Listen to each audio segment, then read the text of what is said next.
I can see that happening even in the local government elections that are coming up. I think that you can sort of imagine a scenario where it works for both sides.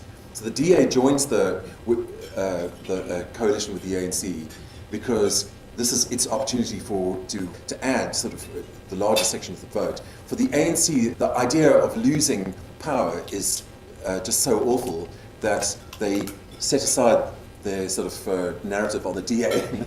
Jacob Zuma is still in power. He got 74% of the vote in Mangaung. So in terms of power, he's absolutely in charge of the National Executive Committee of the ANC, which is the only body which can take the decision to recall an ANC president. It's all about power. He's got 75% of the 75% of the people who are in that NEC came in on the Jacob Zuma slate. And so none of them is going to say it's time for a recall. I think the ANC had the opportunity after the Slavic report, they had the opportunity to change the electoral system, and there was zero support for it. So I think our electoral system is entrenched. I thought Vincel Slavic's sort of idea of a combined system was interesting and would have suited South Africa and would have provided a much clearer avenue for people to make decisions that would have reflected better the sort of political system. In Switzerland, you not only get a positive vote, you get a negative vote. If you don't really want to vote for anybody, but you really hate someone, you can vote for them. You can vote for them not to get a vote. And then that's a minus vote. And I thought that was brilliant. I would love that. The other reason why I like the idea of voting directly for a president is that we don't get this ridiculous situation in which the delegates to the ANC, the 2,000 or 3,000 delegates to the ANC conference, really decide for South Africa who the leader is going to be. The reason I think it's not going to change is because I still think there's that culture in the ANC of communal action. The founders of the American Constitution, they deliberately set up the process of electing a separate president or a directly elected president, really in order to try and increase the locus of power in order to get a sort of balanced system. That's exactly what the ANC didn't want, and they still don't want it. He's too powerful now. I also think, he's interesting in this way because he really doesn't believe that he's done anything wrong.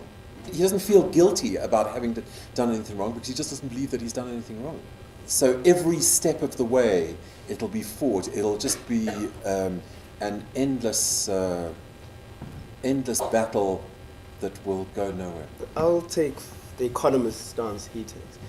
If he manages the KZN bloc, gets Zuma in power and that rolls, then fine, you won't face it. But if there is that pool of another new power base emerges from within the ANC, then yeah, I think he will. I think he will almost be part of the clean sweep. Going after him will be part of that renewal. So I'm on both. It depends on how well he plays his exit into retirement.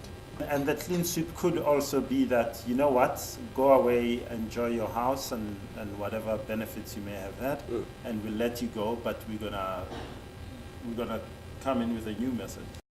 We just don't know. One thing for sure, they shouldn't send in the police minister to address that issue and say, no, we're going to protect workers going into who want to go to work. Because that, in essence, you're telling AMCU that government's on the side of Lonmin and on the side of NUM, in essence. So you've already chosen the side. So that can only inflame the situation even further. We get no sense that government really wants to intervene.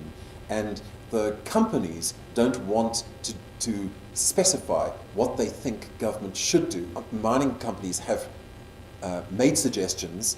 Government doesn't like them. Government really, its instinct is to break the strike. Government seems to be distracted, and business is not saying, guys, let's talk.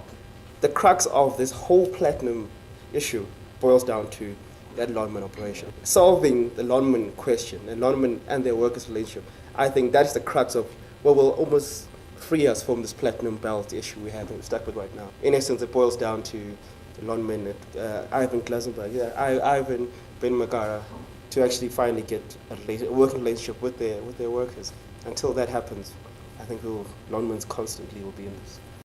They can be more mechanical than they are now, but there is essentially no wonder that can change the industry entirely. The thing with platinum and gold as well in this country is we always talk about mechanization. For the past 25, 30 years, miners have been trying to mechanize these operations, but the geology just doesn't make fit for it. It's labor-intensive mining, particularly these two, platinum and gold. I mean, the others, bulk commodities, iron ore are mechanized, and coal is also very mechanized. But these two, in particular, in this country, are just labor-intensive. They can scaremonger about mechanization, but they can't really do it. Yeah, the workers know this as well.